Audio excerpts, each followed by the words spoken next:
Bismillahirrahmanirrahim. Assalamualaikum warahmatullahi wabarakatuh.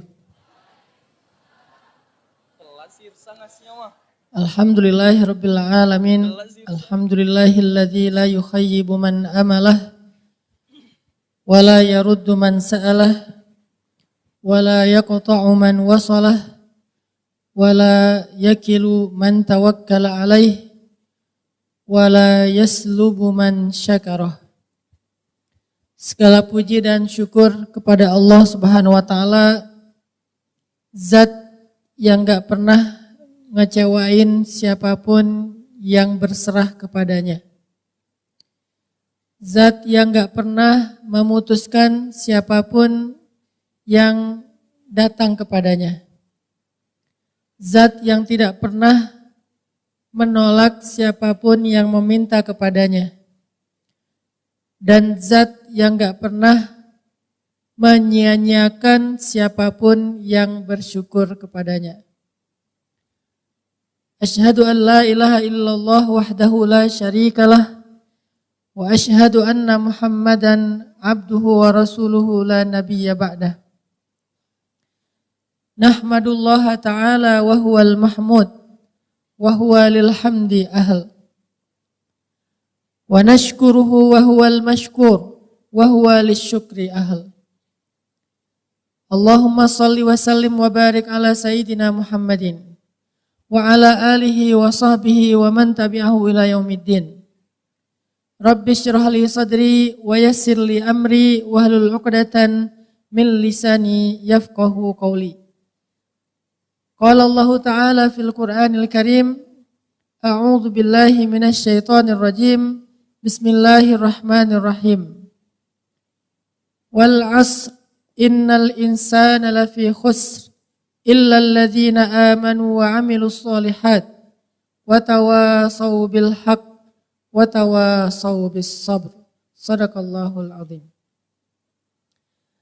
Teman-teman semuanya, anak muda Kota Pekanbaru, kota yang bertuah karena banyaknya dan orang-orang yang soleh di sini.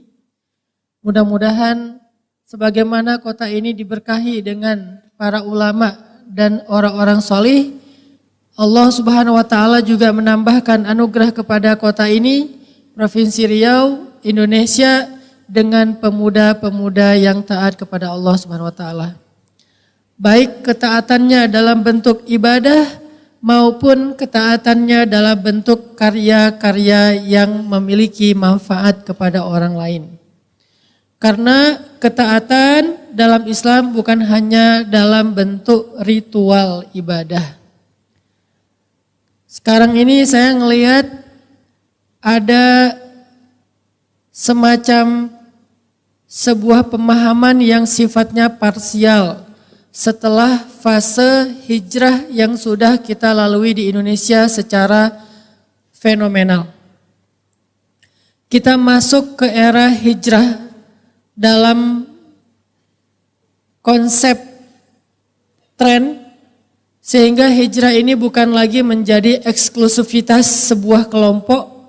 Hijrah ini bukan jadi sekedar narasi-narasi di atas mimbar, tetapi hijrah 5 tahun terakhir sudah menjadi tren dan lifestyle anak muda.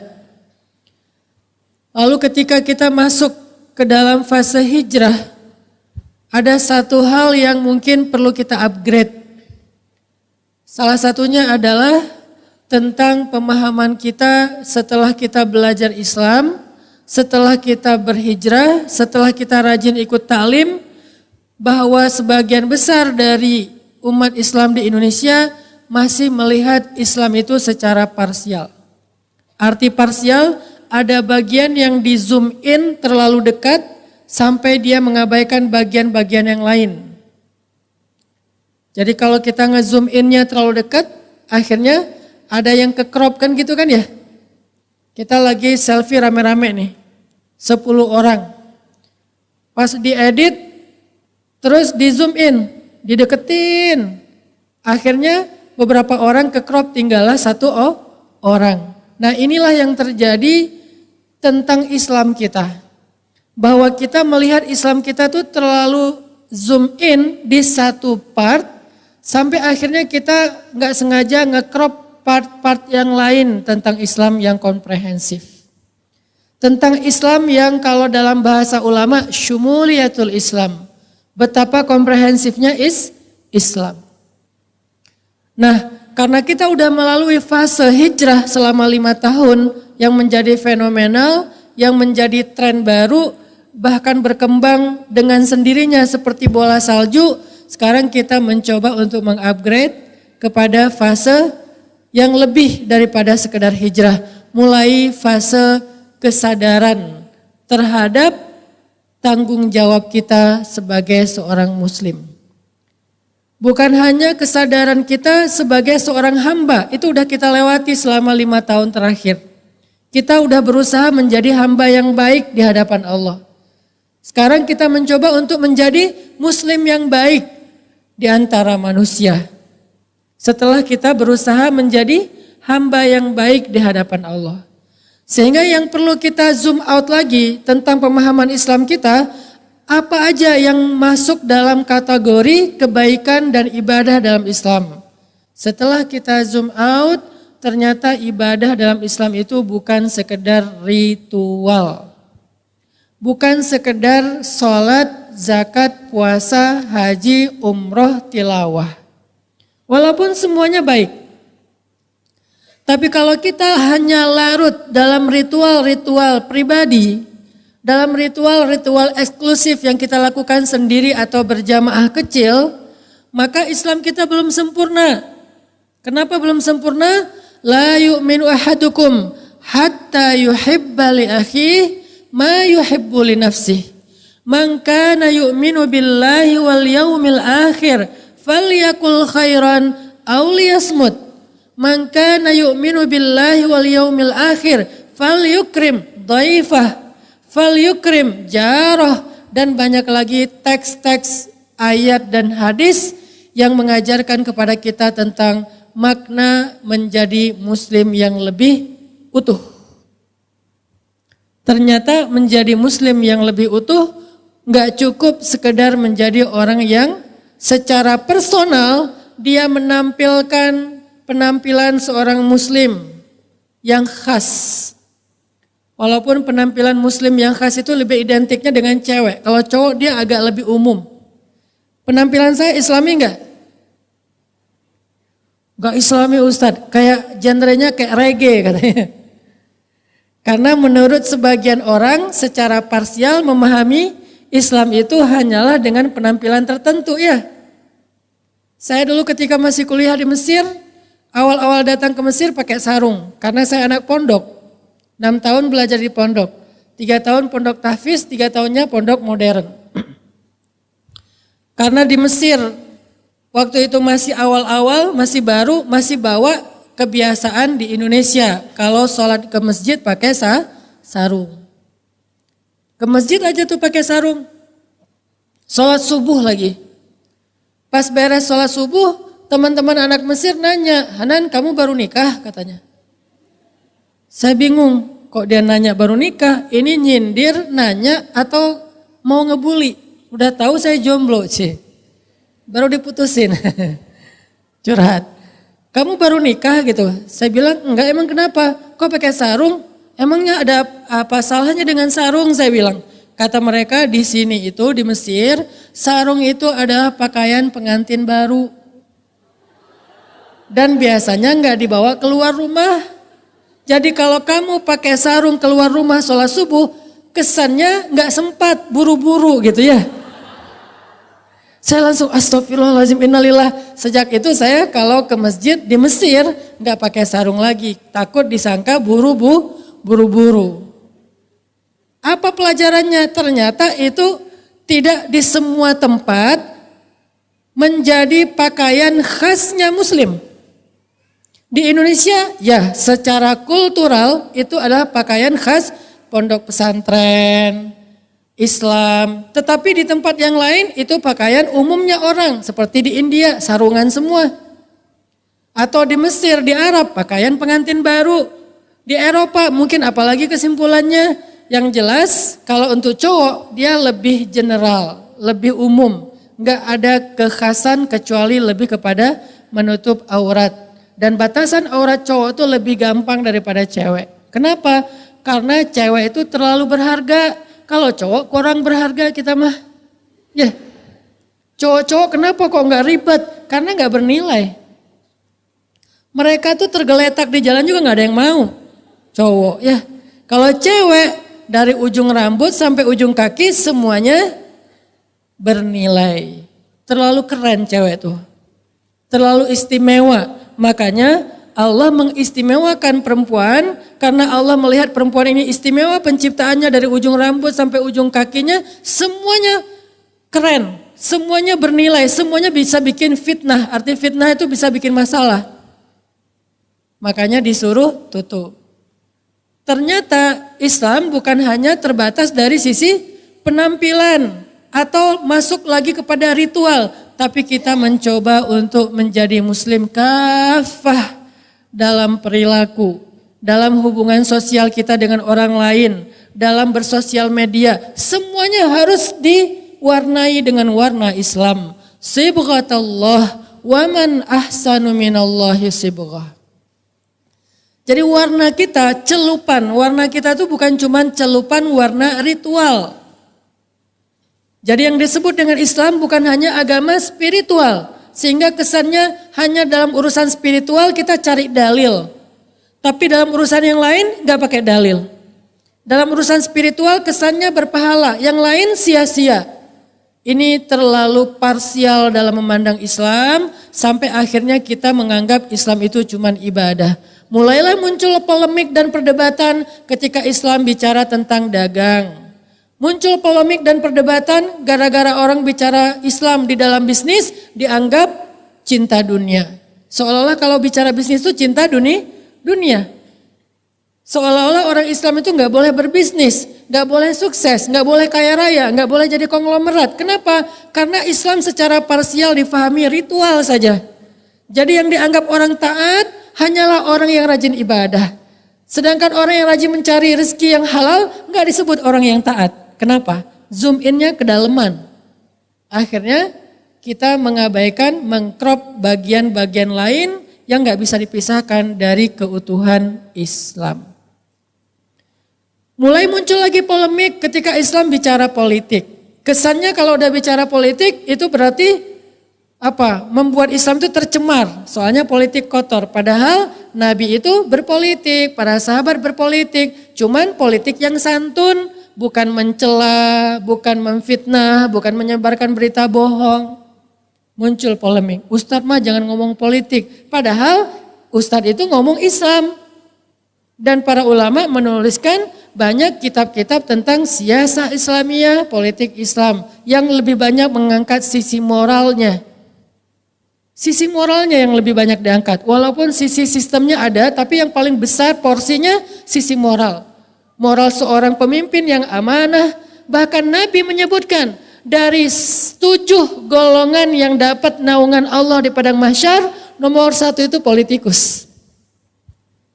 Sab'atun. Sab'ah kan? 7 golongan dalam bahasa Arab. Sab'atun yudhilluhumullahu fi dhillih yauma la dhilla illa dhilluh. 7 golongan yang mendapatkan naungan Allah pada hari ketika tidak ada naungan kecuali naungan Allah. Di padang mahsyar. Apa yang nomor 1? Siapa di antara 7 golongan ini? Imamun adil, pemimpin yang adil.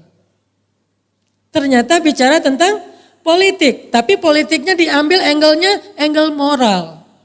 Bukan perdebatan sistem, bukan soal kampanye, bukan soal apa misalnya berita bohong dan segala macam. Yang dilihat moralnya seorang politikus yang kemudian disebut dengan istilah pemimpin. Sehingga ketika Islam bicara politik, Islam bukan lagi ngomongin tentang perdebatan sistemnya, tapi Islam mencoba untuk memberi warna moral di dalam politik itu. Supaya moralitas Islam yang sempurna ini bisa dipraktekkan oleh pemimpin, maka muncullah keadilan di tengah-tengah masyarakat atau bangsa. Itu Islam. Sehingga kalau dia direduksi, dibuang sisi ininya, berarti kita membuang banyak hal yang sangat penting dalam Islam. Sehingga jadilah kehidupan kita itu terombang-ambing. Karena nggak seimbang antara satu dengan yang lain. Ibarat burung cuman punya beberapa helai sayap tapi yang lainnya dicopotin. Akhirnya kayak pesawat baling-balingnya atau mungkin ada bagian-bagiannya yang dipreteli akhirnya nggak bisa terbang. Begitu juga dengan Islam. Makanya dalam sharing time atau kajian-kajian saya sekitar 3 bulan terakhir saya mulai mengupgrade pembahasannya. Kalau dulu kita membahas lebih kepada motivasi-motivasi nikah muda, jomblo fisabilillah. Itu ikonnya ya. Sekarang udah nggak terlalu banyak ngebully jomblo, udah taubat. Daripada didoain terus sebagai orang yang terzolimi kan ya. Jadi saya upgrade dikit membahas tentang hal-hal yang mungkin lebih luas lagi dari jangkauan pribadi. Mulai menjadi seorang muslim yang peduli kepada orang-orang yang ada di sekitar kita. Mulai mengangkat perilaku-perilaku sosial kita, termasuk perilaku kita di sosial media. Kenapa? Banyak orang mengira sosial media itu bukan bagian dari hal yang perlu dibahas di mimbar dakwah. Kenapa kok bisa dianggap sosial media nggak perlu dibahas di mimbar dakwah? Padahal orang Indonesia menurut survei, orang Indonesia itu pakai sosial media dalam sehari minimal, bukan minimal, rata-rata 6 jam. Ini survei tahun 2018, kalau sekarang mungkin udah nambah. Sosial media dipakai oleh orang Indonesia rata-rata sehari itu 6 jam. Ada yang lebih, ada yang kurang. Bahkan dulu kita menganggap sosial media ini identik dengan anak-anak muda. Kalau sekarang udah banyak nenek-nenek milenial. Yang mereka lebih update lambe turah daripada kita. Saya pernah sama istri lagi ngobrol gitu kan, terus kita kayak gak sengaja jadi ngomongin trending topik tentang satu artis lah. Ini nikah sama ini loh, kita gak akan ngebahas sesuatu yang sifatnya aib. Kalau nikah kan bukan aib kan, si ini mau nikah sama ini. Kok bisa sih gitu kan, segala macam lah. Kalau aib kita gak berani bahas, takut jadi memakan bangkai. Kalau pernikahan itu berita baik, dibicarain lah saya sama istri. Kebenaran salah satu artis itu nge-follow saya, jadilah kita ngomongin. Pas ngomongin, kata mertua saya, umurnya udah 60 tahun, oh enggak gitu ceritanya. Hah, saya kaget. Kok mertua saya lebih update daripada saya? Emang gimana Bu? Gini ceritanya, pembantu saya juga ngomong, gitu Pak ceritanya, pembantu lebih update daripada saya. Artinya ini namanya pembantu milenial, mertua milenial, nenek-nenek milenial. Sekarang nenek-nenek punya channel YouTube. Subscribernya gede. Artinya sosial media itu udah jadi realitas kehidupan kita. Jangan dipisahkan seolah-olah mimbar dakwah ini aib dan haram membahas sosial media. Sejak kapan? Bukankah mimbar dakwah itu salah satu mimbar narasi tentang kebutuhan masyarakat? Memberikan solusi dalam bentuk ajaran-ajaran moral, perilaku sehingga termasuk dalam sosial media. Emang ada Ustadz ayat-ayat sosial media? Banyak. Cuman terjemahannya tidak diterjemahkan dengan bahasa sosial media. Like. Mencari like dari Allah. Orang bingung, mencari like dari Allah. Sejak kapan Allah nge-like postingan kita? Gitu kan ya? Like itu kan bahasa Inggris, artinya suka kan? Salah satu cara mencari suka atau cintanya Allah gimana? Innallaha yuhibbut tawwabin wa yuhibbul mutatahhirin. Allah suka banget, cinta banget kepada orang yang bertaubat dan yang membersihkan diri. Berarti salah satu cara kita mendapatkan like dari Allah itu istighfar. Salah satu cara kita ngedapetin like dari Allah itu taubat. Ini yang ringan-ringannya, nanti dinaikin lagi tuh porsinya, ditambah. Gimana? Membahas perilaku kita di sosial media, cowok dan cewek. Salah satunya apa? Kalau kita chat, ada enggak fikih chat? Nah ini harus dibahas, kenapa? Ini perilaku, fikih chat syariah. Ada juga istilah kayak gitu ya, fikih chat syariah. Bukan chat fisabilillah ya, chat syariah. Gimana chat yang syariah? Terutama cowok sama cewek. Jangan banyak pakai emoticon. Itu salah satu tutorial fikih chat syariah. Jangan kirimin emoticon. Kalaupun mau pakai emoticon cuma satu. Yang lain gak boleh. Cuman ini doang yang boleh. Makasih. Udah. Kalau mau agak sopan dikit, makasih, titik, titik, titik. Jangan makasih. Itu bukan sopan, tetapi maaf, agak sedikit gitu deh. Gak tega nyebutnya. Kenapa? Karena dia menggunakan emoticon. Mungkin bukan emoticon, tapi i-nya kebanyakan. Apalagi pakai ch, makasih, yah. Bacanya juga keselak gitu kan ya. Apa ini ya teh? Mau bilang ya gitu kan ya. Kayak mendesah gitu. Gak boleh.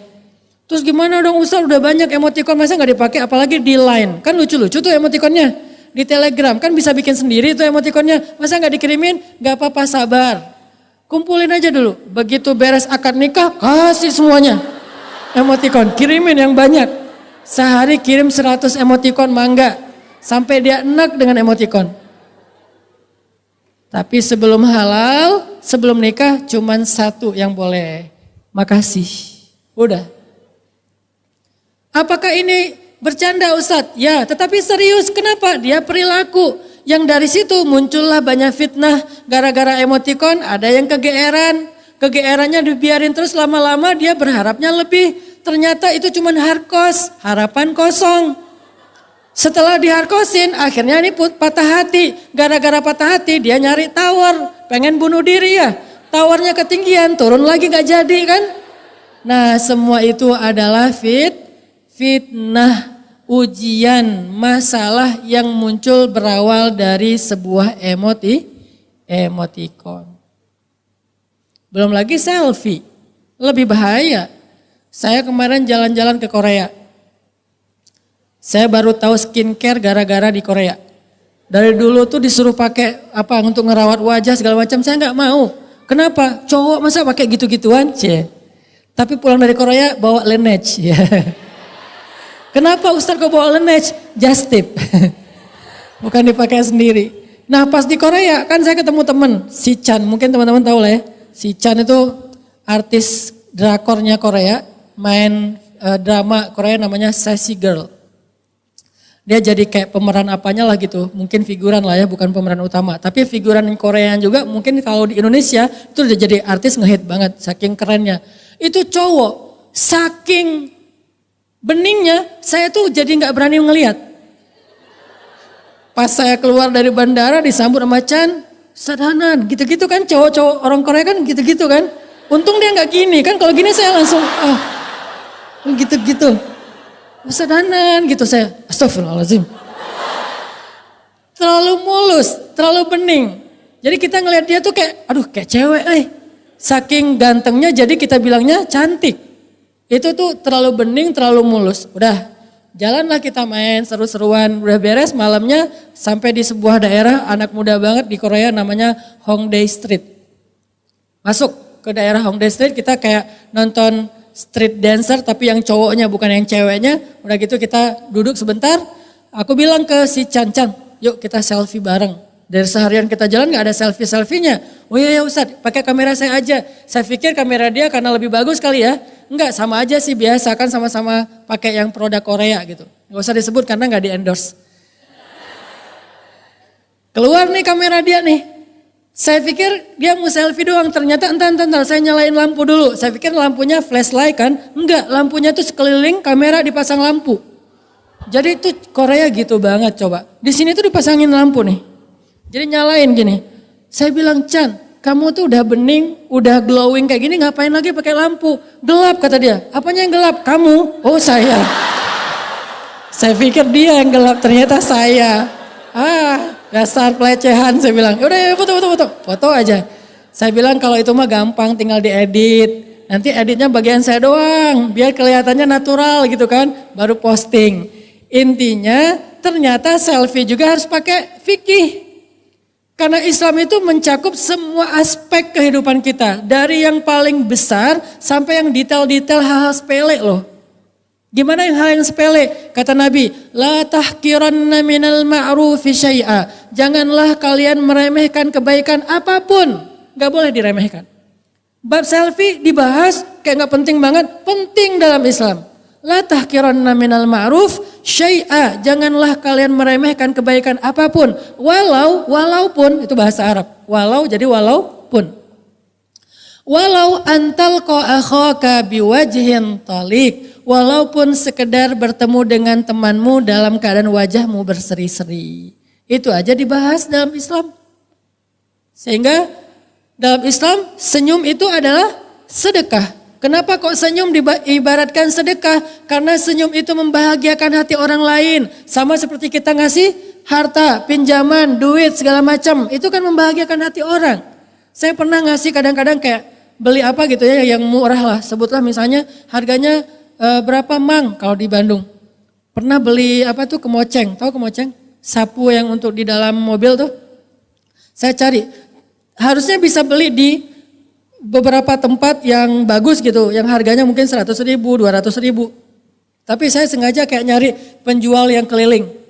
Datang seorang kakek-kakek, dia kayaknya saya lihat di antara barang-barang yang dijual sama dia, ada yang dari banyak bahan plastik, ada kemoceng. Saya manggil, mang sini mang gitu, datang aja. Ini berapa kemoceng? Oh cuman berapa dia sebut? Sebutlah misalnya 27 ribu. Ya udah saya kasih aja 50 ribu, udah gak usah dibalikin. Itu tuh dia saking bahagianya sampai nangis. Saking bahagianya cuman dilebihin 23 ribu sampai nangis. Buat dia 23 ribu yang dilebihin itu tuh kayak bahagia banget. Kayak anugerah banget sampai dia nangis, terus nuhunnya berkali-kali, U-nya panjang nuhun. Terus dia kayak mendoakan semoga Bapak begini. Itu tuh luar biasa. Begitu juga dengan senyum. Ketika kita tersenyum kepada seseorang, maka membahagiakan hatinya. Sehingga Nabi mengatakan, senyummu kepada saudaramu bagimu adalah sedekah. Sampai hal yang sepele-sepele kayak gini dibahas dalam Islam. Sehingga ketika kita bicara tentang selfie, itu bukan masalah sepele. Dalam Islam itu sesuatu yang berharga. Sehingga kalau benar selfie-nya insya Allah menjadi ibadah. Kalau nggak benar menjadi fitnah. Selfie yang gimana yang fitnah Ustadz? Selfie-nya ngedit 3 kali. Pertama pakai make up, touch up dulu. Wah touch up, sekarang ada touch up model baru. Touch up-nya make up-an full, tapi hasilnya kayak nggak pakai apa-apa tapi dia bagus ya. Apa sih istilahnya? Adalah pokoknya. Lagi ngetren kan? Jadi kayak nggak pakai make up. Kalau dulu kan make up-nya kan lipstiknya tebal banget, jarak sekilo kelihatan lipstik doang kan. Kalau sekarang mulai ada yang versi matte, glossy, apa. Terus ada yang terbaru matte dan glossy di mix gitu kan. Pas belanja lipstik. Akhirnya lipstikannya di tangan penuh dengan lipstik. Kok usah tahu kan saya punya istri. Belanja aja. Wah cocok gak ini? Kayaknya kurang deh, ganti lagi. Kayaknya kurang sampai 20 lipstik ada di tangan dia. Terus yang mana dong? Kayaknya bagusan yang di rumah deh, akhirnya gak jadi beli. Artinya dia touch up habis-habisan, blush on segala macam, pakai eyeliner. Eyelinernya itu warna-warni. Dari mulai ujung bawah alis sampai ke bulu mata eyeliner. Sampai ditanya sama suaminya, habis hujan deres ya, kenapa? Soalnya ada pelangi di mata kamu. Warna-warni soalnya. Saking banyaknya eyeliner. Udah di touch up, habis-habisan, sampai bulu matanya sampai berat banget. Mau buka mata tuh berat soalnya. Kamu kenapa sih kok kayak gayar gitu? Berat soalnya bulu matanya tebel. Akhirnya fotonya pakai kamera depan yang paling bening. Kamera depan, belakang kan agak-agak kurang jelas ya. Kamera depan tuh yang paling bikin happy lah udah. Udah beres, foto pakai kamera depan. Sebelum diposting, edit dulu pakai aplikasi gratisan. 3 kali ngedit, baru posting. Sehingga yang lihat, Masya Allah nih tipe gua banget nih. Pas ngelihat di sosial media, Masya Allah. Pas ketemu, a'udzubillah gitu kan. Nah itu namanya fitnah. Itu namanya fitnah, nggak sesuai dengan aslinya. Karena aslinya, Masya Allah 2 kali lipat lebih cantik daripada hasil editan. Jangan suuzon dulu. Intinya teman-teman, selfie itu juga bisa jadi fitnah. Tapi selfie juga bisa jadi sesuatu yang baik kalau misalnya dia masih sesuai dengan syariah. Selfie nggak usah terlalu berlebihan. Jangan selfie jaraknya dekat udah gitu. Ini tuh hanya dipakai buat yang halal. Kalau suami kita datang, boleh. Yang nggak halal, udah gini aja. Nggak usah diginiin, udah gini doang. Gini artinya apa? Kerdil. Apaan sih lo misalnya? Orang Arab kalau bilang gini artinya wait, tunggu. Ya Allah, lahzah. Jadi gini. Orang Korea sek. Jadi little love. Jangan. Kecuali buat pasangan, untuk anak, untuk keluarga. Boleh love. Apalagi yang kadang-kadang udah cadaran. Keren kan cadaran. Saya respect banget lah sama cadaran. Hidup cadar.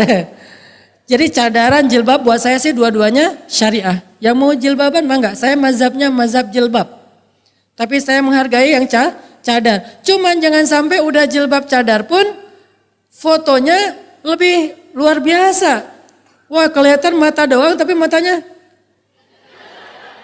Kok kamu ngedip sebelah? Soalnya sebelah mata itu aurat Ustaz. Yang enggak aurat cuma sebelah. Oh dia ngambil mazhab. Yang aurat itu sebelah kenapa nggak ditutup aja? Di Mesir itu ada cadaran tuh gini. Kenapa? Sebelah aurat, sebelah enggak. Ada yang cadaran gini, ada yang cadaran gini, ada yang cadaran juga buka tutup gitu kan ya. Artinya ini mazhab, ini tergantung mazhab. Bukan itu yang mau dibahas, perilakunya. Begitu juga nanti yang lebih ramai lagi masalah foto bareng, bumerang. Kita bumerang yuk, bumerang cewek-cewek kan. Bumerang rame-rame. Standar lah itu gaya bumerang kayak gitu ya. Diri. 1, 2, 3. Jadinya gimana? Jadinya kan gitu kan. Dan itu adalah dance. Ketika diposting yang ngelihatnya cowok itu jadi dance. Emang ada Ustadz ayat bumerang? Ada. Ayat Al-Quran bumerang ada. Ini emang Ustadz emang aneh ini. Mana ada ayat Al-Quran tentang bumerang? Ada. Baca surat An-Nur. Salah satunya Allah berfirman. Wahai perempuan-perempuan yang beriman. Janganlah kalian menghentakkan kaki kalian ketika kalian berjalan. Karena itu akan memperlihatkan lekuk tubuh kalian. Menghentakkan kaki. Karena itu jadi kayak dance. Ayat itu emang gak menyebutkan istilah bumerang. Karena Al-Quran dia harus relevan dengan setiap zaman sampai hari kiamat. Sehingga istilah yang digunakan itu adalah istilah nilai, bukan teknis. Bukan nama yang lagi ngetren pada masa itu. Dia bisa berubah nama tetapi nilainya sama. Tentang menghentakkan kaki yang memperlihatkan lekuk tubuh. Jadi dance. Kan risih. Kita dance depan cowok-cowok diliatin like. Terus gimana dong? Kasihan itu ada aplikasi, ada bumerangnya masa gak dipakai? Boleh. Yo bumerang ya udah duduk. Udah 1, 2, 3. Gitu kan aman ya. Nanti jadinya gimana? Jadi kayak tari saman. Nggak apa-apa gini, yang penting jangan udah gini. Entah apa yang merasukimu kan. Makanya jangan sampai seperti itu. Jutaan orang tidak menyadari. Kalau ternyata itu adalah salah. Apalagi ngomong pasti telepon. Teleponnya sama yang lawan jenis. Halo, nggak usah dilembut-lembutin suaranya. Halo, nggak usah. Udah biasa aja kali ngomong mah. Halo, nggak usah. Halo, kamu kenapa? Iya aku lagi sakit. Apa? Di Al-Quran juga dikatakan kalau kalian teleponan jangan dilembut-lembutin suaranya. Emang gitu terjemahannya Ustaz? Ini terjemahan kontemporer. Ayat aslinya, wahai perempuan yang beriman, wahai istri Nabi, janganlah kalian melembut-lembutkan suara kalian ketika kalian berbicara. Karena itu akan menjadi fitnah penyakit di hati laki-laki yang punya penyakit. Ini artinya gara-gara telepon kita dia gak bisa tidur. Tadinya mau nelfon operator gitu ya. Pas angkat telepon, selamat siang. Astagfirullahaladzim, langsung tutup teleponnya. Kenapa? Fitnah. Kita juga gitu, apalagi sama teman. Jangan dilembut-lembutin kayak orang lagi bangun tidur. Halo, gak usah, biasa aja. Ustadz suara saya emang udah lembut dari sononya. Ya udah, gak usah dikasar-kasarin juga. Halo, gak usah digituin juga sih, biasa aja, senormal mungkin. Makanya saya tuh sering jadi fitnah. Itu siapa sih ustazah? Kalau bahasnya tentang jomblo-jomblo, ustazah. Itu tuh yang katanya sering tentang one minute booster. Oh, Ustadz Hanan itu mah brewokan, jenggotan kok dibilang ustazah. Karena suaranya dan nggak dilembut-lembutin. Kalau dilembut-lembutin bahaya. Saya pernah nama telepon. Terus yang teleponnya cowok. Assalamualaikum. Dia kayak, oh bukan assalamualaikum. Saya yang bilang assalamualaikum. Saya bilang. Dia angkat. Maaf mbak. Mbak tadi mbak tadi pesan makanan. Ya sesuai aplikasi. Ya, ada tambahan lagi nggak? Enggak, udah gitu aja. Oh ya makasih ya mbak, tunggu ya mbak. Kan bete banget kan? Wah gimana nih caranya? Pernah saya lagi kayak hilang suara. Pas muncul lagi bertahap suaranya gede. Itu saya udah happy banget, ya Allah please. Gini aja suara saya jangan dirubah lagi gitu. Jadi pas saya telepon, halo. Oh mas, tadi pesan makanan? Ya. Cuma bertahan seminggu. Minggu depan balik lagi, alhamdulillah. Itu mah takdir Allah lah ya. Yang jelas jangan dilembut-lembutin. Itu ada perilakunya diajarin di Al-Quran. Makanya belajar Islam itu bukan cuma belajar ibadah, tapi belajar perilaku kita. Belajar bagaimana kita cara menampilkan akhlak dan moral kita kepada orang lain. Termasuk gimana cara kita untuk bersikap. Gimana cara kita memperlakukan orang lain, gimana cara kita ngerespon orang lain, termasuk di sosial media. Dibahas semua, masalah bab dibully sesuai dengan judul kita. Apa judul kita hari ini? Joker. Apa pembahasan tentang joker? Salah satunya tentang dibully, dihina, dicela, dicuekin. Karena kenapa? Menurut joker, penjahat itu adalah orang baik yang disakiti. Itu versi dia. Kalau versi kita, orang baik yang disakiti itu nggak harus jadi joker, nggak harus jadi musuhnya Batman. Karena orang baik yang disakiti, kalau dia paham konsep Islam, dia akan tahu gimana ngeresponnya. Setidaknya yang paling sering dibahas itu, idfa billati hiya ahsan. Balaslah keburukan dengan cara yang lebih baik. Fa idzal ladzi bainaka wa bainahu adawah ka'annahu waliyun hamim. Tiba-tiba gara-gara balasan yang baik itu kita bisa merubah orang yang memusuhi kita menjadi sahabat yang ngebelain kita. Itu konsep Islam. Sehingga gak jadi joker malah jadi temannya Batman. Kenapa? Karena dia mengubah musuh menjadi orang baik. Nabi Sulaiman, salah satu kehebatan Nabi Sulaiman apa? Menaklukkan jin ya. Sehingga di zaman Nabi Sulaiman, jin itu tunduk sama Nabi Sulaiman. Walaupun gak beriman. Yang tunduk kepada Nabi Sulaiman, jin bukan hanya jin yang beriman. Jin yang gak beriman sekalipun. Kayak Ifrit itu gak beriman. Dia gak masuk agamanya Sulaiman. Tetapi dia tunduk kepada Sulaiman. Apa buktinya? Kalau kita baca kisah sirah Nabi Sulaiman. Di dalam banyak hadis, salah satunya kisah jin free diver. Karena di zaman Sulaiman ada jin yang tugasnya adalah mengambil mutiara-mutiara di laut lepas. Dan dia ngambil mutiara itu dengan menyelam. Dan dia nggak pakai tabung udara, artinya free dive.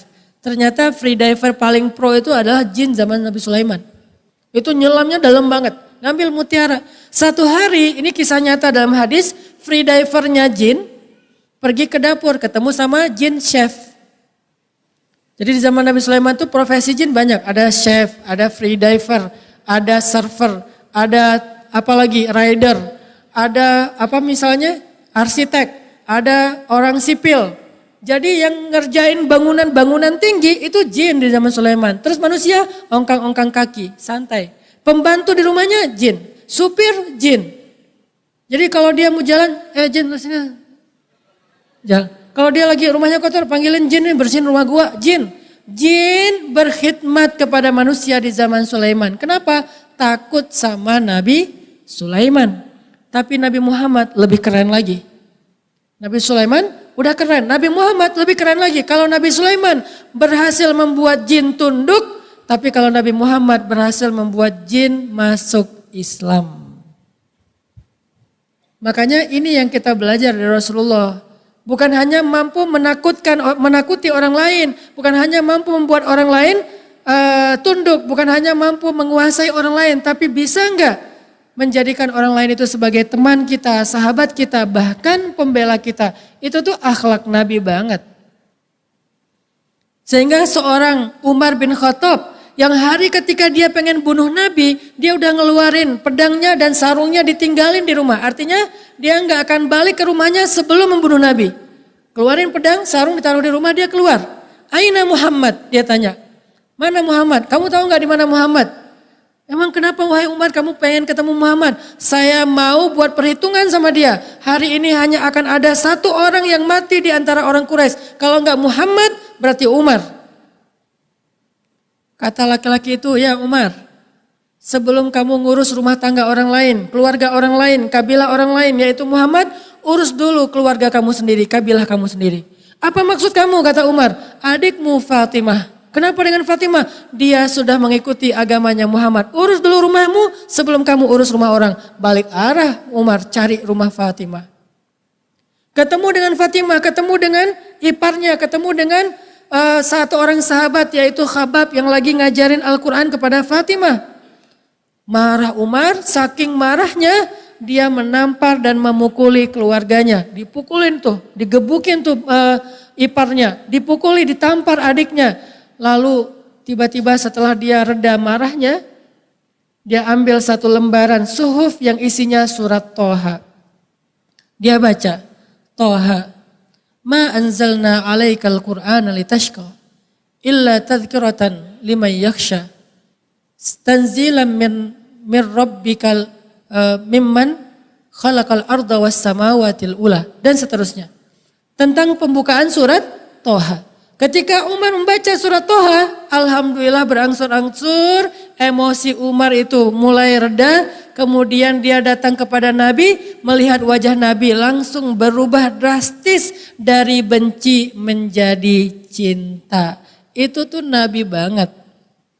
Bisa membuat orang yang benci sama kita jatuh cinta kepada kita. Itu tuh akhlak Nabi banget. Itu lebih dahsyat daripada siapapun.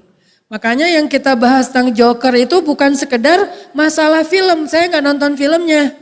Terus Joker ini tentang apa? Tentang konsep Islam dalam masalah moral. Terutama konflik antara kita dengan geng kita. Konflik antara kita dengan orang lain. Konflik antara kita di sosial media dengan haters. Gimana menanggapinya? Karena kita udah capek ribut dan debat terus di sosial media. Nggak ada baiknya untuk bangsa Indonesia. Kalau bangsa Indonesia, anak mudanya berdebat terus antara satu dengan yang lain. Tapi kita didebat duluan Ustadz, kita dicela duluan. Makanya Islam mengajarkan kita, idfa billatihi ahsan. Balas keburukan dengan kebaikan. Nggak sanggup Ustadz, ada solusi kedua. Solusi keduanya apa? Falyakul khairan aw liyasmut. Kalau nggak bisa ngomong yang baik, ya udah diam aja, jangan di replay. Itu pilihannya. Kalau kita baik, maka balas dengan kebaikan. Enggak sanggup, minimal jangan jadi jahat, diam aja deh. Itu ajaran Islam. Dan itu jangan hanya dipakai dalam kehidupan kita dengan langsung dengan orangnya. Karena kita sekarang justru banyak konfliknya di sosmed. Sosmed kita itu luar biasa. Hiruk pikuknya itu rame banget, nyaring banget, bising banget sosmed kita. Kita punya sekian followers, mungkin setengahnya haters. Kayak kemarin, saya posting tentang ada anak yang kena kanker gara-gara makanannya tidak terjaga. Ada aja yang nge-hate, ada yang bilang, wah ini yang videoin tega banget sih ngelihat anak kayak gitu bukannya ditolong. Dia nggak tahu siapa yang videoin, istri saya. Dan istri saya yang memvideokan itu punya 15 rumah teduh, menampung ratusan pasien kanker yang kurang mampu. Anak itu salah satunya yang sedang kita observasi. Tapi kan netizen maha tahu maha benar ya. Sehingga gimana cara kita nanggepin yang kayak gini? Kalau mau kepancing, wah bisa panjang itu tulisannya. Di scroll juga gak beres-beres ya. Tapi gak mau kepancing lah, dia gak tahu. Kadang-kadang saya motivasi, yuk kita pinjamkan harta kita kepada Allah dengan pinjaman yang baik. Muncul komen, Allah kok katanya pinjam, emang Allah miskin? Berarti dia gak ngerti ayat.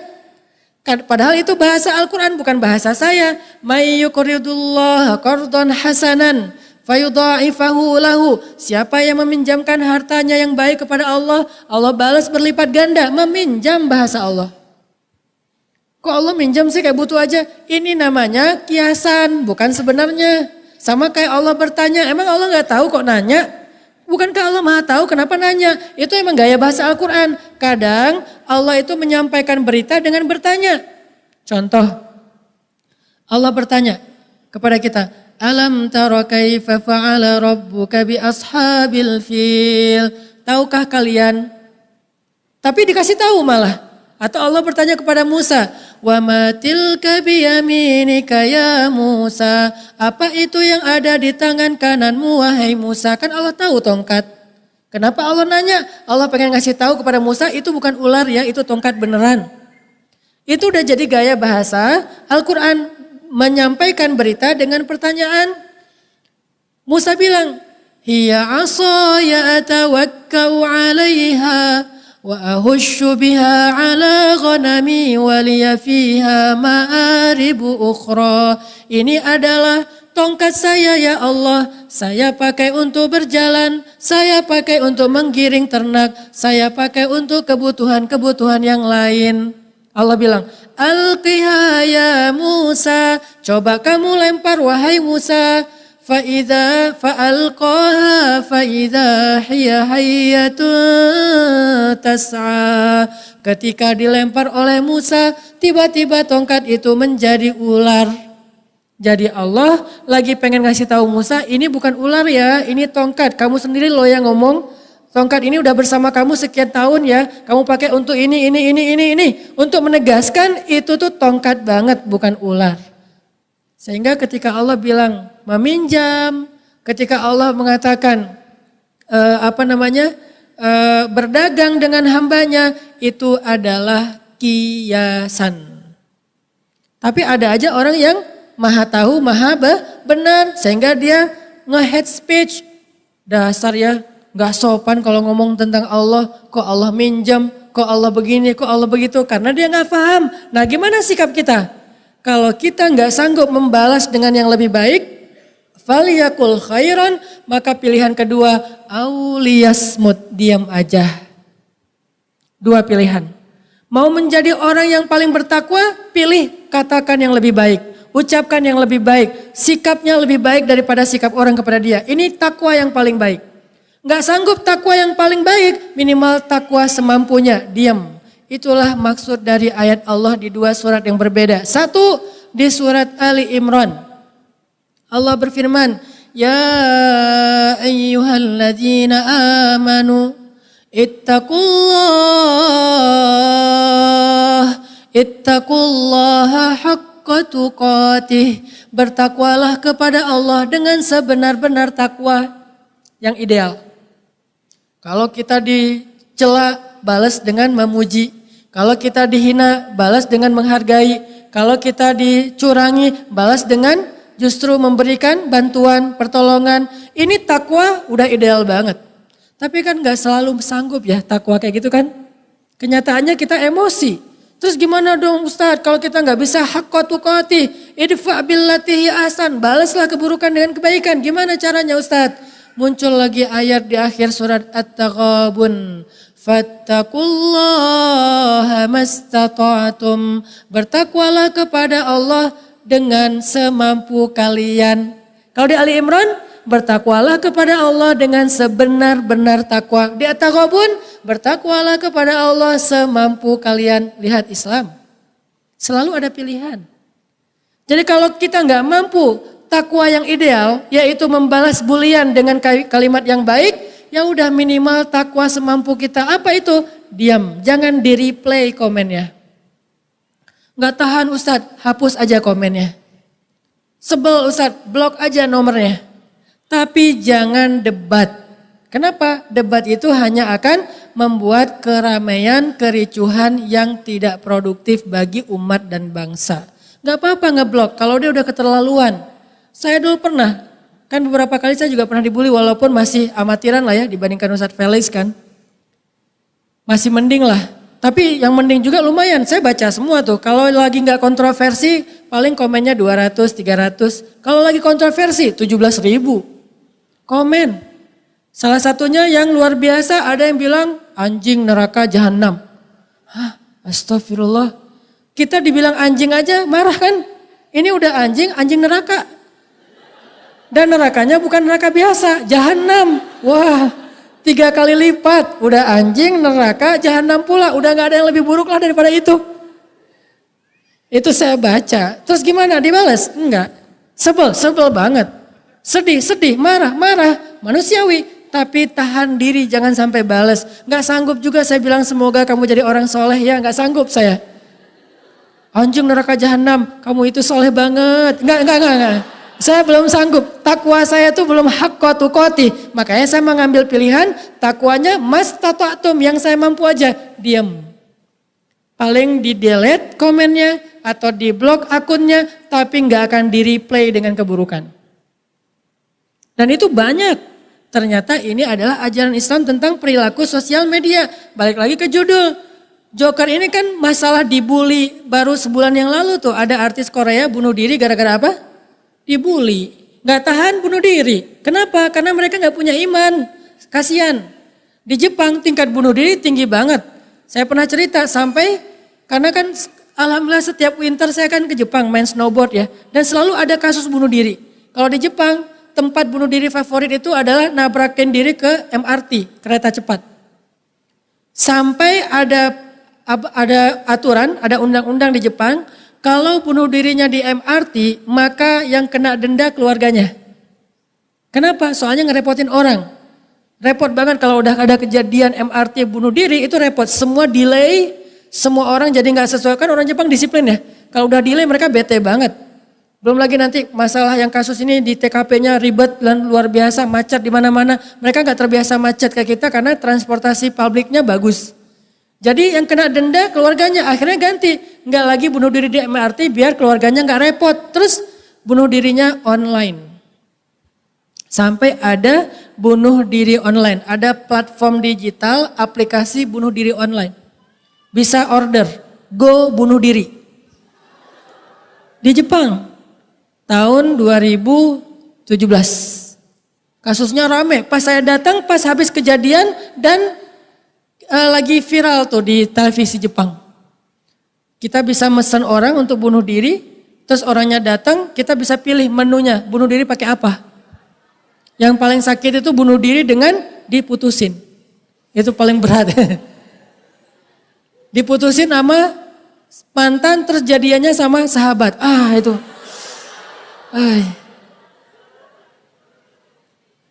Terus akun kita diblok, gak bisa kepo. Siapa tahu dia udah gak bahagia, saya mau nyamber, gitu kan ya. Begitu muncul desas-desus dia gak bahagia, mulai postingannya sedih-sedih. Sabar ya, laki-laki emang kayak gitu sih. Mulai caper-caperan lagi, gak ada. Ternyata dia punya bunuh diri itu bagi orang Jepang tuh udah kayak jadi pilihan yang paling sering dipakai. Bete dikit bunuh diri. Gue hari ini gak enak badan, terus bunuh diri Gue bete banget nih hari ini, terus bunuh diri. Gue ilfil banget sama dia, terus bunuh diri. Bunuh diri itu gampang banget di Korea. Di Korea tempat favorit bunuh diri di Seoul itu adalah jembatan ya. Yang terkenal itu. Sampai pemerintah Seoul bikin kebijakan buat telepon umum gratis di setiap berapa meter di jembatan. Saya ngeliat, tanya ke guide, itu kenapa si Chan? Chan, itu kenapa kok banyak telepon umum di tengah jembatan? Emang ada orang yang mau telepon di tengah jembatan? Itu untuk mengurangi ke kasus bunuh diri. Gimana ceritanya? Biasanya orang Korea itu kalau mau bunuh diri, salah satu yang bisa membuat niatnya diurungkan itu kalau bisa dibujuk oleh keluarga. Rata-rata masalahnya itu masalah rumah tangga, masalah cinta, masalah diabaikan. Orang Korea itu paling gak kuat ketika diabaikan oleh keluarganya, jadi dia ngerasa hidup saya udah selesai, udah bunuh diri aja. Jadi penolakan publik buat mereka itu telak banget. Sehingga muncullah kasus artis bunuh diri gara-gara penolakan publik lewat bulian. Terus disediakanlah telepon umum, biar apa? Sebelum bunuh diri dia telepon keluarganya.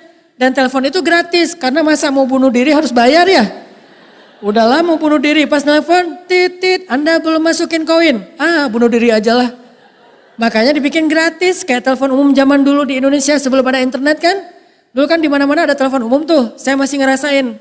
Pakai koin 100 rupiah telepon. Mau habis titit masukin lagi, masih lanjut gitu kan. terus ganti jadi wartel. Ya, era-era wartel, semuanya bikin wartel. Wartel lewat, ganti lagi warnet, semuanya bikin warnet. Sekarang semuanya udah pakai gadget. Berarti Ustadz hidup tahun berapa Ustadz? Udah tua lah pokoknya. Pernah ngerasain era perpindahan dari masa dulu kita nggak ada gadget, sosial media, sampai sekarang jadi edik dengan gadget, nggak bisa lepas dari gadget. Kalau lepas juga nggak jauh-jauh. Nah di Korea kenapa orang gampang bunuh diri? Kayak kasus-kasus Joker. Joker ini kan ekspresi keputusasaan. Putus asa dari perlakuan publik akhirnya jadi orang jahat. Putus asa dari perlakuan publik akhirnya jadi orang nggak benar. Putus asa dari perlakuan publik akhirnya pengen ngebales. Jadilah psikopat. Putus asa dari perlakuan publik setidaknya bunuh diri.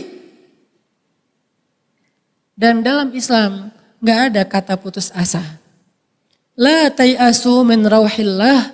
Janganlah kalian berputus asa dari rahmat Allah. Itu dalam Islam. La taqnatu min rahmatillah. Janganlah kalian berputus asa dari rahmat Allah. Sehingga ternyata pembahasan sosial media yang berakhir dengan bulian lalu bunuh diri itu harus dibahas dalam Islam. Bukan hanya ngebahas bab ibadah. Makanya segmentasi dakwah saya itu anak muda. Dan saya mencoba untuk ngulik masalah anak muda apa sih? Itu aja yang dibahas. Dulu sebelum ada pemuda hijrah, dakwah saya di masjid-masjid, segmennya bapak-bapak, kakek-kakek. Materi favoritnya sakaratul maut. Hari ini kita membahas ciri-ciri husnul khotimah. Weh, semangat itu. Minggu depan jihad, pengajian hari Ahad gitu kan ya, habis subuh. Membahas ciri-ciri su'ul khotimah yang datang cuma 2 orang. Kemarin husnul khotimah banyak, yang su'ul khotimah gak ada yang berani datang, takut. Di antaranya ada yang meninggalnya, sakaratnya lama, berminggu-minggu, gak beres-beres. Ada seseorang yang zalim banget dikenal sebagai preman pasar, itu meninggalnya itu loncat-loncat di dalam kamarnya, kayak banting-banting diri terus ngejedok-jedokin kepala ke dinding, saking sakitnya. Macam-macam lah, tetapi kita wajib berhusnuzon. Artinya setelah berubah segmentasi menjadi segmen anak muda, maka saya mencoba untuk mendalami masalah anak muda itu apa. Ternyata salah satu realitas penting dalam kehidupan anak muda adalah sosial media. Muncullah Joker. Untuk ngebahas perilaku kita, sikap kita terhadap perilaku sosmed, perilaku netizen. Itu memang menyakitkan teman-teman. Pernah gak ngerasa gak betah di grup WhatsApp? Pengen live group tapi takut dibilang baper. Bertahan di grup gak kuat. Kadang-kadang kita bete sama isi grupnya. Kenapa? Kadang-kadang kita ngerasa kayak dicuekin. Tadinya mereka chat rame, saling respon. Begitu kita nimbrung, diam. Kenapa ya giliran saya ikut ngobrol pada diam? Ya udahlah, mungkin mereka pada sibuk. Oke, sekali, 2 kali, 3 kali. Setiap kita angkat satu topik, diam. Ganti topik, rame lagi. Topik kita diamin lagi. Topik yang lain rame lagi. Wah, kayaknya mereka dengki banget sama gua nih. Soalnya cuma gua doang yang sukses. Ya, kayak mulai muncul sombong. Ya udah, gua nggak betah lagi nih di grup nih. Grup apa? Bisa grup geng SMA, bisa geng SMP, bisa geng SD, bisa geng TK, bisa geng satu bidan pas lahir bikin grup. Kan gampang banget bikin grup. Tapi itu semuanya adalah perilaku kita. Sabar gak kita ngadapin yang kayak gitu? Dan apa untungnya sih jadi objek bulian? Apa untungnya kalau kita sabar ketika kita dicela, dihina, dibully di sosial media, di hate speech? Apa untungnya buat kita? Untung apa rugi sih sebetulnya buat kita? Kalau ngelihatnya dari angle agama, angle akhlak Nabi, sebetulnya itu untung banget. Kenapa untung banget? Dosa-dosa kita diambil sama mereka satu persatu. Makin berat bulian dan hate speech-nya, makin banyak dosa kita yang diambil. Kalau udah habis dosa kita, Ustadz saya mau orang yang udah gak punya dosa. Misalnya nih, ngerasa udah gak punya dosa, walaupun udah pasti punya lah. Kalau kita ngerasa kayaknya dosa kita udah banyak banget yang diambil orang, gimana Ustadz? Berarti pahala mereka yang ditransfer ke kita, kan enak ya. Kita gak tahajud, tapi kita dicatat dia tahajud malam ini. Kita gak sedekah, dia sedekah. Kita nggak puasa Senin Kamis, dia puasa Senin Kamis. Kita nggak tilawah 1 juz, dia tilawah 1 juz. Dari mana semua amal soleh itu kita dapetin? Dari orang yang rajin tahajud tapi ngebicarain aib kita. Dari ahli sedekah tapi menggibahin kita. Dari orang yang rajin tilawah Al-Quran tapi membuka aib kita. Dari orang yang banyak berbuat amal soleh tapi masih memfitnah kita. Dari mereka kita dapat pahala itu. Sekarang berarti kalau kayak gini untung apa rugi? Untung apa rugi? Untung. Terus mana ada orang untung terus dia marah-marah. Untung nih gua nih. Gak ada kan ya? Namanya orang untung kan happy kan. Dapat untung dari dagang 1 juta, 2 juta. Gua bete banget hari ini. Kenapa? Untung dagangan gua. Ada gitu orang kayak gitu? Gak ada. Yang namanya untung pasti happy. Alhamdulillah hari ini saya dapat sekian juta untung dari dagangan saya. Kan happy. Berarti kalau kita masih bete, kita belum benar-benar yakin kalau itu sebuah keuntungan buat kita. Di sini yang perlu dilatih adalah keyakinan as-siqah. Ya, percayanya kita dengan janji Allah dan Rasul. Tapi kita nggak boleh emosi, Ustadz, boleh, tapi jangan larut. Apa kita nggak boleh sedih, Ustadz? Boleh, tapi jangan larut dalam kesedihan. Harus cepat recovery-nya. Kenapa cepat recovery? Karena kita percaya ternyata itu nggak rugi kalau kita sabar. Justru itu untung buat kita. Makanya ketika Nabi dibully dengan kalimat abtar, Muhammad itu mandul. Nabi pernah dibilang mandul. Gara-gara apa? Gara-gara putra beliau meninggal. Anak laki-laki Nabi meninggal.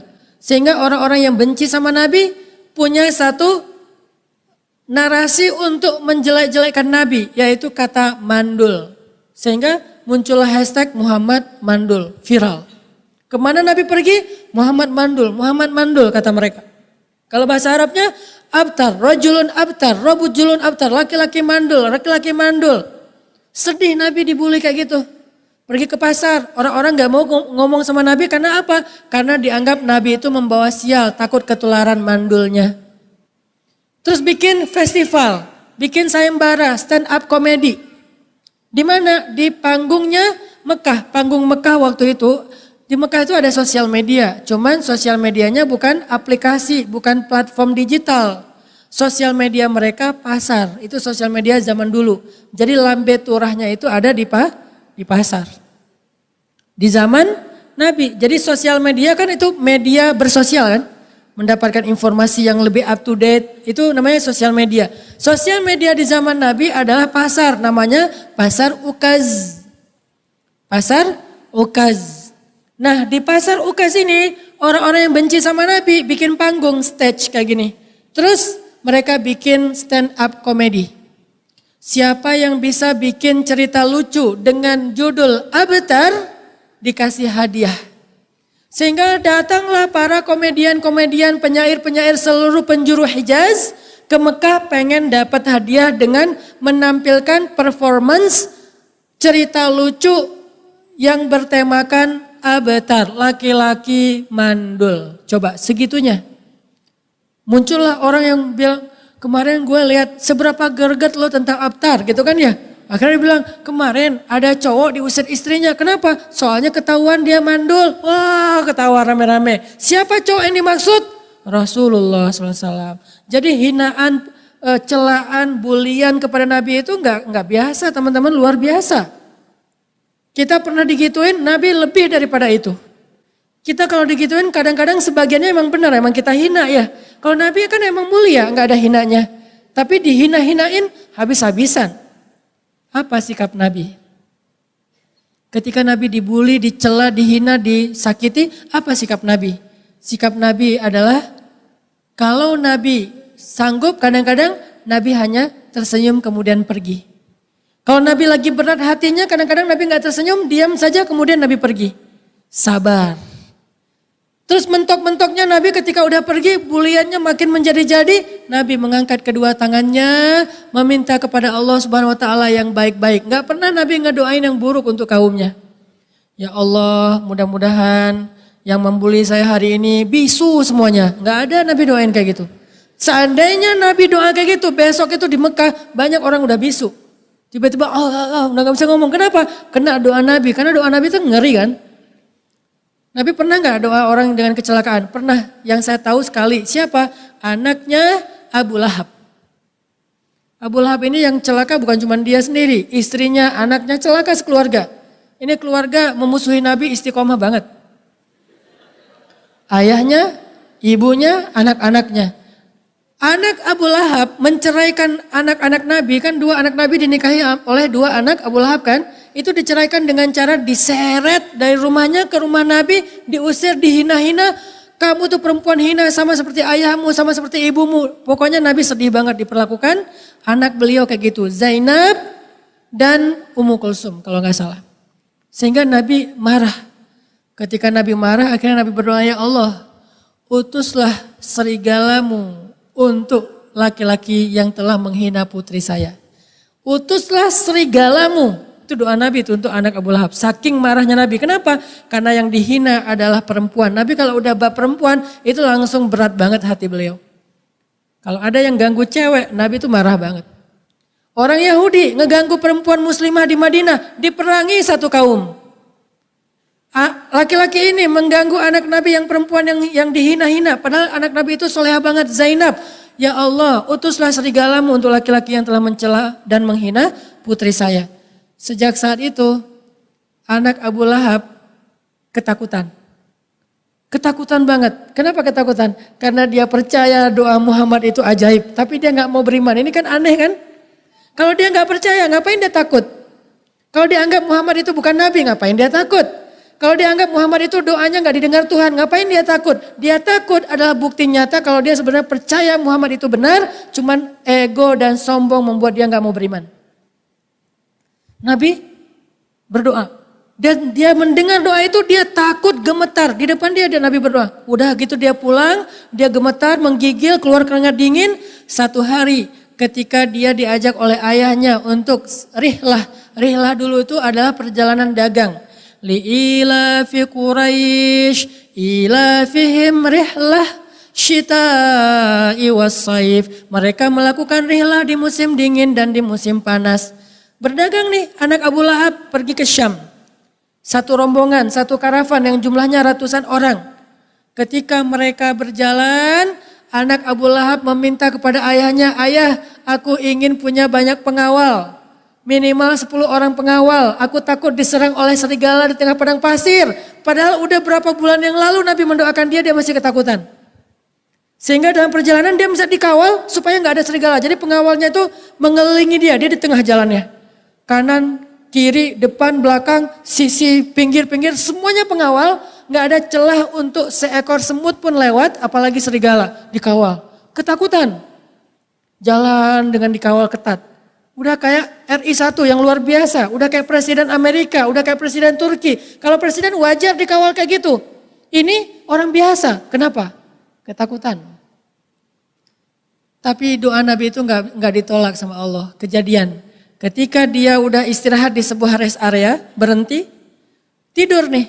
Pas tidur pun dia minta pengawalnya semuanya mengawali, mengelilingi tendanya dia. Anak Abu Lahab, dia tidur di dalam tenda, pengawalnya duduk di sekeliling tenda. 2 lapis. Jadi kalau ada yang lewat masih ada pagar kedua, pagar betis. Coba kebayang gak tuh gimana parnonya dia dengan doa Nabi. Dia tidur itu pun masih gelisah, udah 2 lapis pengawalan masih gelisah, gak bisa nyenyak tidur, gak bisa nyenyak tidur. Sampai akhirnya Allah takdirkan pengawalnya tidur semuanya. Mana bisa melawan kebesaran Allah, gak bisa. Kalau Allah udah berkehendak gak ada yang bisa menghalangi. Dikawal oleh sekian puluh orang tidur semuanya. Satu kafilah tidur semuanya kecuali anak Abu Lahab. Semuanya tidur kecuali anak Abu Lahab, kebayang gak tuh? Tidurnya lelap lagi, padahal mereka gak ada niat tidur, gak rela bahkan untuk tidur. Jangan sampai tidur ya, jangan sampai tidur ya, jangan sampai tidur, tidur. Tidur serentak semuanya, kecuali anak Abu Lahab. Datanglah seekor serigala. Masuk ke tengah-tengah karavan, mencari tendanya anak Abu Lahab, bukan yang lain. Dia gak nyari tenda yang lain, gak nyari orang yang lain. Cuman anak Abu Lahab yang ada di tengah-tengah karavan. Kalau mau makan, kenapa gak makan yang di pinggir ya? Dia cari, dia endus-endus, ketemu tenda anak Abu Lahab masih bolak-balik gak bisa tidur. Dia mangsa anak Abu Lahab dicabik-cabik, teriak-teriak tapi nggak ada yang bangun, sampai akhirnya tubuhnya itu sudah hancur dimakan sama anjing atau serigala yang diutus Allah Subhanahu wa taala. Ketika serigala itu udah pergi, orang bangun dari tidur melihat anak Abu Lahab sudah mati dalam keadaan menggenaskan. Itu kisah nyata. Cuman sekali itu Nabi mendoakan keburukan, saking gak tahannya Nabi ketika melihat putri beliau diperlakukan sangat hina oleh anak Abu Lahab. Sisanya Nabi bersabar. Ini menunjukkan bahwa kalau Nabi mau, Nabi itu bisa banget. Dihina dikit, stroke loh. Stroke orang. Kalau Nabi mau gampang. Ada yang macam-macam sama Nabi. Lo mau hidup terakhir hari ini, besok udah gak ada. Ada yang bilang Nabi mandul, kamu lebih mandul lagi. Mandul beneran itu. Tapi Nabi gak membalas itu. Berarti Nabi sedang menteladankan kepada kita sebuah teladan, sebuah sikap, sebuah akhlak. Kalau kita dibully, belajar. 2, kalau gak bisa balas yang lebih baik, minimal diem. Terus apa untungnya Ustaz kita diam? Apalagi kita membalas dengan kebaikan. Banyak untungnya. Ketika kita dibully tapi kita diam, kata Nabi, maka Allah akan mengutus malaikat untuk mendoakan kita. Didoain malaikat loh. Jadi yang jomblo dibully, udah sabar. Kenapa? Justru itu kesempatan didoain sama malaikat. Pas kita dibully, dasar kamu emang gak laku-laku, diam aja gak usah dibales. Sambil diam kita bilang, malaikat doain saya cepat nikah ya. Malaikat amin, gitu malaikat teh. Ternyata yang ngebully kita gak nikah-nikah, kita duluan. Yang dia kecengin justru jadiannya sama kita, kan seru ya. Gimana caranya bisa kayak gitu Ustaz? Rahasianya tadi, diam. Dan itu hadis Nabi kepada Abu Bakar. Kalau kamu dicela, kamu diam, Allah mengutus malaikat untuk mendoakan kamu dengan kebaikan-kebaikan. Dibilang bodoh, malaikat mengatakan berikan dia ilmu ya Allah. Dia bilang miskin, malaikat katakan beri dia harta ya Allah. Dibilang hina, malaikat katakan muliakan dia ya Allah. Apapun keburukan yang diucapkan manusia kepada dia, malaikat mendoakan dengan kebaikan yang sebaliknya. Rugi apa untung? Untung kalau kita paham. Sehingga gak boleh kita terlibat dalam perdebatan bully-bulian di sosial media. Apalagi di grup, apalagi beda grup. Live group berjamaah. 5 orang bikin grup baru. Sisa 1 orang, yang di sini 5 orang. Tapi di antara 5 itu ada 1 orang tetap di sini. Untuk jadi apa? Mata-mata. Sehingga lagi chat apa di sini, capture, forward ke grup sebelah. Di grup sebelah lagi ngomongin kita. Wah nggak benar nih segala macam. Ini namanya satu kelompok membicarakan kelompok yang lain. Ya ayyuhalladzina amanu. Wahai orang-orang yang beriman, kata Allah. Ini tutorial sosial media di surat Al-Hujurat. Wahai orang-orang yang beriman, kata Allah, la yaskharu qaumun min qaum. Janganlah satu grup WA membicarakan keburukan grup WA yang lain. Emang ada ayat grup WA Ustaz? Ini kan kelompok. Diterjemahkan dalam konteks sosmed. Janganlah satu grup membicarakan satu grup yang lain. Wa asa'an ayyakunu khairam minhum. Bisa jadi grup WA sebelah isinya orang yang lebih soleh daripada grup WA sini. Kan ya? Wala nisa'um min nisa'.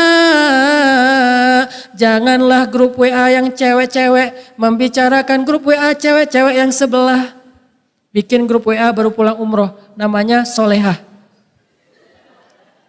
Baper-baperan. Akhirnya live group setengah. Bikin solehah 2. Akhirnya grup solehah 2 ngebicarain solehah 1.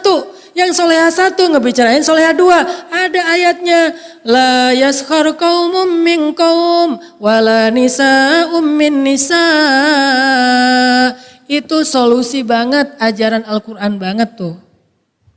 Itu Islam. Bukan hanya ibadah, tapi perilaku sosial kita juga Islam. Sehingga nanti dampaknya bukan hanya soal damai, gak rame-rame, gak ribut-ribut, enggak. Tetap bernilai pahala, bahkan bernilai pertolongan Allah, keajaiban dari Allah. Kalau kita sadar itu tuh jalan dapatnya perhatian Allah. Karena Allah itu perhatian banget sama yang terzolimi. Perhatian banget loh. Jadi kalau kita lagi caper-caperan sama Allah, salah satu cara caperan sama Allah, Allah attention seeker gitu kan, pencari perhatian Allah. Caranya gimana? Kalau kita lagi dizolimi dan disakiti, jadilah orang yang sabar. Pasti Allah ngebelain kita banget. Allah pasti ngebelain kita banget. Allah pasti akan berpihak sama kita banget. Sampai Allah mengatakan, Ala inna nasrallahi qarib. Sabar ya wahai hambaku, sesungguhnya pertolongan aku sudah dekat. Allah tuh ngehibur kita. La tahzan innallaha ma'ana. Jangan sedih hambaku, aku bersamamu. Apalagi kalimatnya. Ma wadda'aka rabbuka wa ma qala. Allah tidak pernah ninggalin kamu, apalagi benci sama kamu. Dihibur terus-terusan. Ketika Nabi dibully, dihina, dicela, dimusuhin, diusir, Nabi sabar, Allah tuh ngebelain Nabi, ngutus Jibril. Terus udah ngutus Jibril, pertama nurunin wahyu. Yang kedua ngajak Nabi jalan-jalan, saking Allah pengen menghibur Nabi. Coba, gimana perhatiannya Allah sama Nabi. Sampai diajak jalan-jalan, mau gak gara-gara dibully terus kita bisa keliling dunia? Gimana Ustaz biar bisa umroh? Caranya sabar kalau kita lagi dibully. Nanti Allah yang akan memperjalankan kita ke umroh. Karena yang saya pahami, umroh itu bukanlah ibadah orang kaya. Allah tidak memanggil yang mampu, tapi Allah memampukan yang dipanggil. Itu prinsip. Saya selalu ngulang-ulang kalimat ini, Allah tidak memanggil yang mampu, tapi Allah memampukan yang dipanggil. Kalau Allah udah manggil, dia mampu. Harta di tangan Allah. Bisa lewat dia, bisa lewat temennya, bisa lewat mana aja. Yang penting dia berangkat. Saya sering banget bawa jamaah umroh yang dia itu gak punya uang. Tapi umrohnya lebih berkesan daripada yang punya uang. Berangkatnya nangis-nangis, pulangnya nangis-nangis, di Mekah nangis-nangis, di antara satu jamaah. Dia yang paling sering cium Hajar Aswad, dia yang paling sering masuk ke Hijir, dia yang paling lama berada di Raudhah. Padahal berangkatnya gak punya uang. Kenapa? Allah panggil dia. Sehingga Allah kasih dia kemudahan. Yang lain paling-paling cium Hajar Aswad sekali. Itu pun, wah berdarah-darah. Saya pernah ngeliat ibu-ibu cium Hajar Aswad. Karena saya agak males kalau berdesak-desakan, takut sikut-sikutan atau disikut orang kan ya. Nah pas saya lagi di depan multazam lagi doa gitu, ibu-ibu cium Hajar Aswad maksain masuk. Pas keluar Allahu Akbar, Alhamdulillah ya Allah. Tapi jilbabnya udah gak ada. Karena jilbabnya ketinggalan kan itu tarik-tarikan. Lama-lama orang-orang bilang astagfirullah. Ya panggilannya haja. Alhamdulillah haja, ada orang Indonesia, bu jilbabnya gak ada, innalillah langsung. Saking susahnya untuk ke Hajar Aswad. Tapi ada jamaah, orang tua, orang kampung yang kelihatannya polos banget. Kayak serba bingung, lihat apa aja bingung, lihat hotel tuh bingung loh. Masuk kamar mandi gak bisa nyalain air hangat, akhirnya kepanasan, aduh ya. Atau masuk kamar mandi, maaf gak bisa tekan flash. Akhirnya dia keluar aja belum dibersihin. Saking bingungnya. Terus masuk ke kamar, gak bisa pakai kartu kan ditempelin di pintu tuh. Dia gak bisa pakai kartu-kartu kayak gitu. Yang dia tahu pakai kunci aja udah. Ini mana kuncinya, dia lihat. Dia bawa kartu sih, dia kira itu kartu kamar doang bukan kunci. Dia bingung, lama-lama duduk depan kamar. Sampai nunggu teman sekamarnya datang. Pak kenapa? Gak bisa buka pintu. Gitu ngomongnya pelan, pakai bahasa Sunda orang kampung banget. Tapi orang yang polos ini, yang tua ini, yang bingungan ini, yang gak berwawasan tinggi, yang orang miskin ini, cium Hajar Aswadnya sehari 2 kali memecahkan rekor jamaah yang lain. Kenapa? Allah panggil dia, makanya Allah mudahin dia. Masuk ke Raudhah, tahajudnya 11 rakaat dengan witir beres. Yang lain baru juga 1 rakaat udah disenggol-senggol. Haji. Dia gak ada yang senggol, malah dia bilang ketika saya mau cium Hajar Aswad Ustadz, saya tuh ditarik sama si askar yang berdiri di atas tuh. Sini haji dipegangin, dimudahin Ustadz. Gak tahu kenapa bisa gitu. Padahal tadinya saya udah gak ada niat cium Hajar Aswad, saya cuma lewat doang. Tapi kayak penasaran gitu ngeliat. Mungkin mukanya melas kali ya. Dilihat sama orang Arab, haji, tarikin aja. Sampai sehari 2 kali cium Hajar Aswad. Masuk hijir Ismail, masuk hijir juga kayak dimudahin. Begitu dia sholat langsung kayak lega gitu. Kadang-kadang kan kita sholat sambil sujud, sambil diinjek-injek orang kan.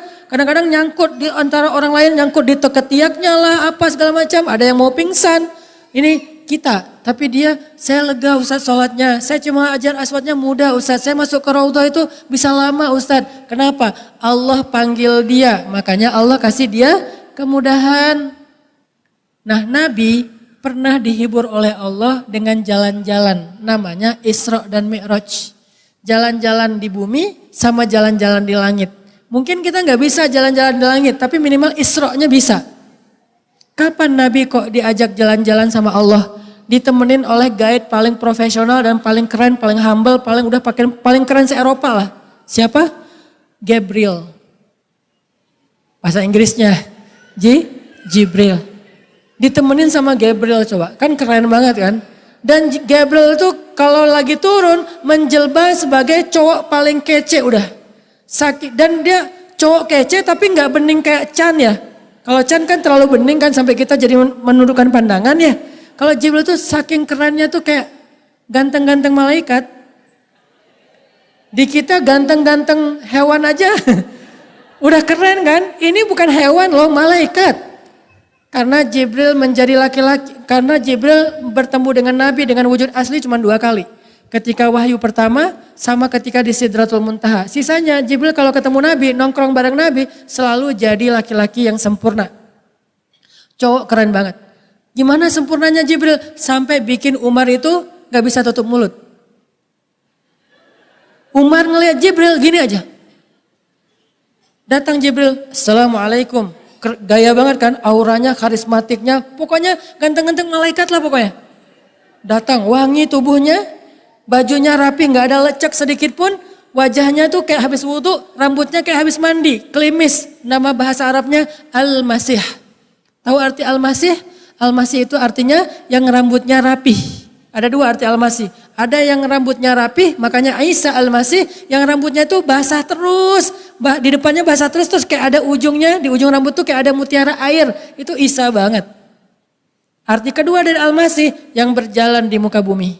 Ada 2 manusia Al-Masih, 1 Isa, 2 Dajjal. Tapi beda arti, Isa Al-Masih berjalan di muka bumi membawa kebaikan. Dajjal Al-Masih berjalan di muka bumi membawa keburukan. Tapi dua-duanya Al-Masih.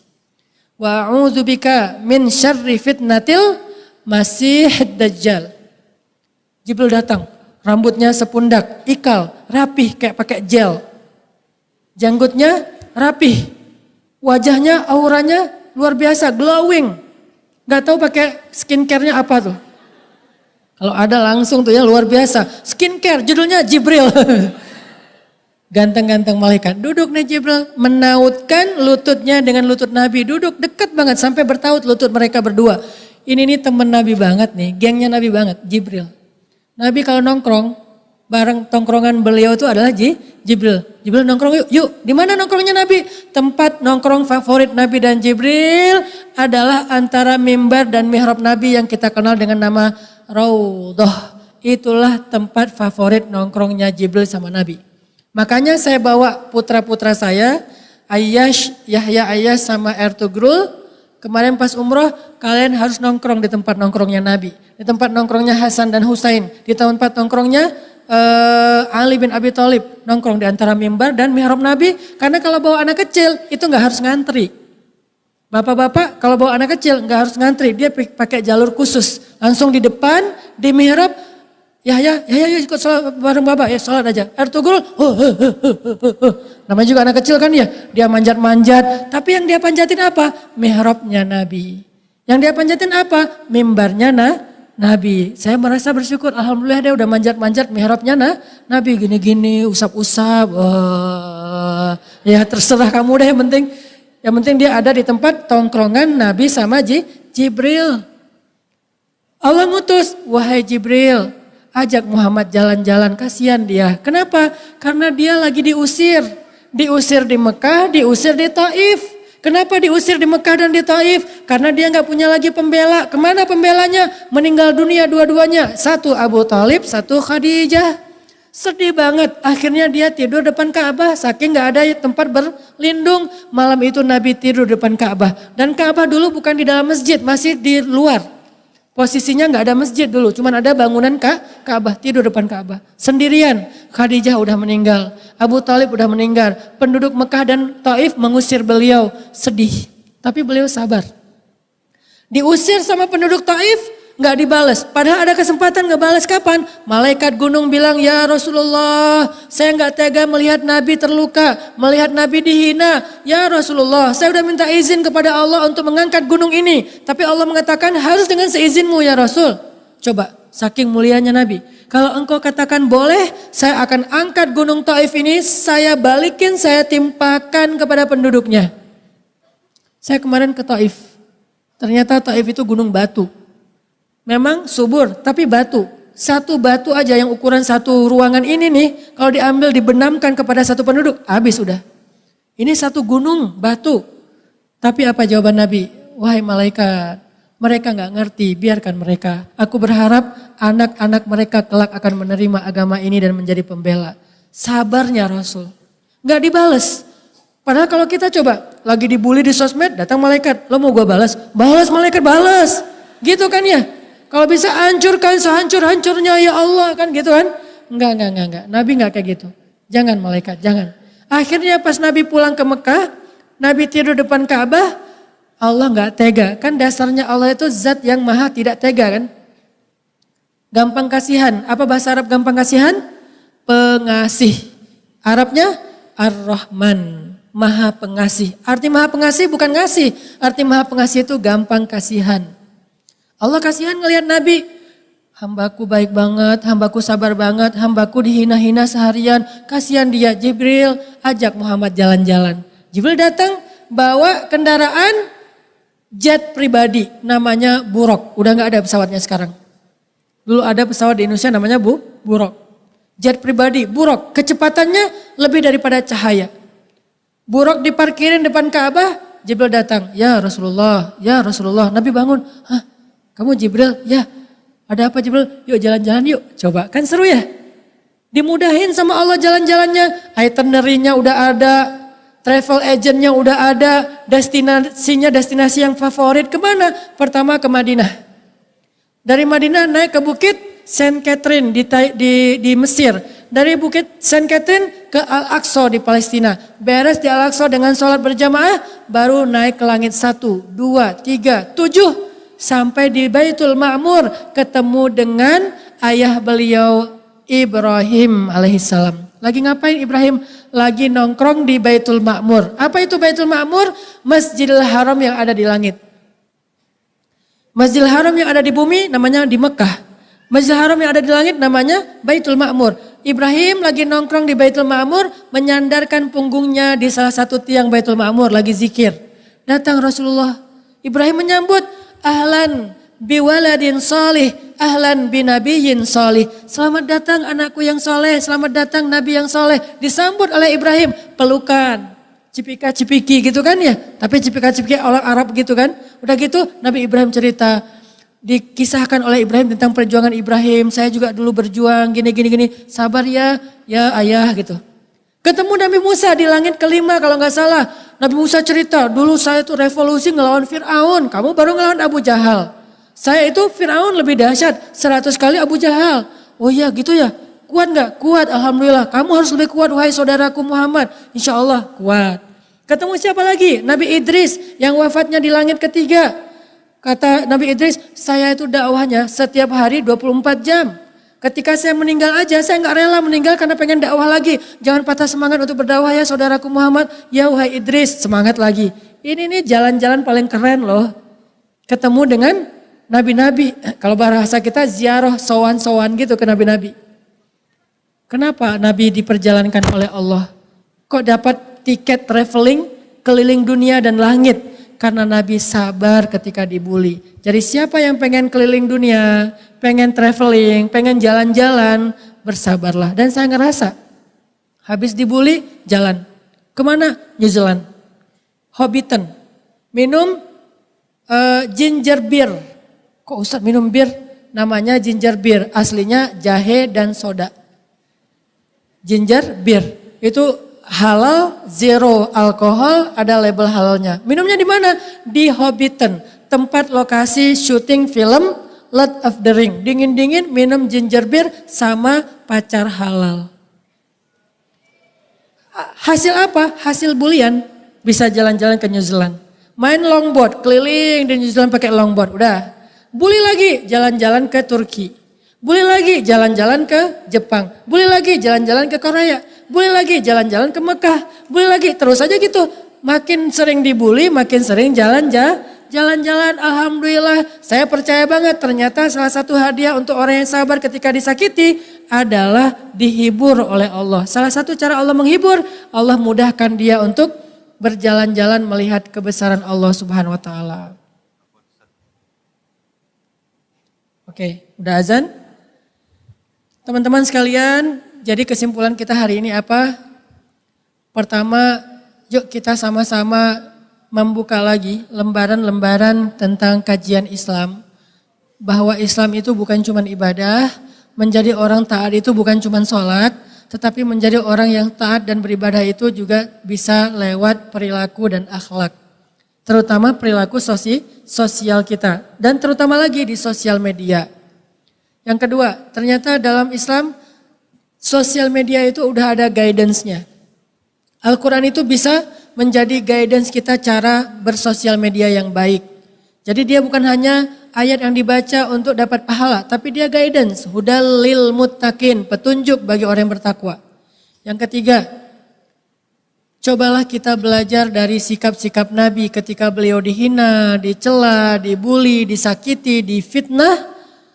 Ternyata diamnya Nabi, sabarnya Nabi menjadi kebaikan dan keuntungan yang luar biasa.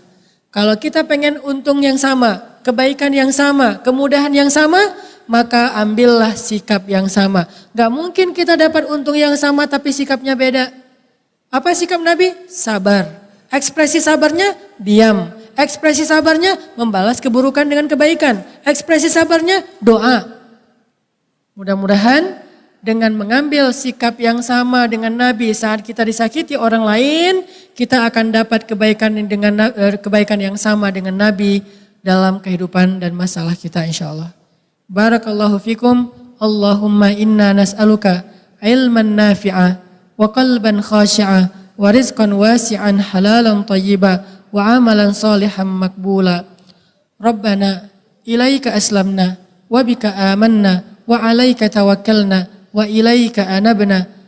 Na'udzu bi'izzatika an tudillana antal hayyul ladzi la yamut wal jinnu wal insu yamutun. Rabbana hab lana min azwajina wa dzurriyyatina qurrata a'yun waj'alna lil muttaqina imama. Allahumma habbib ilainal iman wa zayyinhu fi qulubina wa karrih ilainal kufra wal fusuqa wal isyan waj'alna minar rasyidin. Rabbana atina fid dunya hasanah wa fil akhirati hasanah wa qina adzabannar. Subhanakallahumma wa bihamdika asyhadu an la ilaha illa anta astaghfiruka wa atubu ilaik. Billahi taufiq wal hidayah. Wassalamualaikum warahmatullahi wabarakatuh.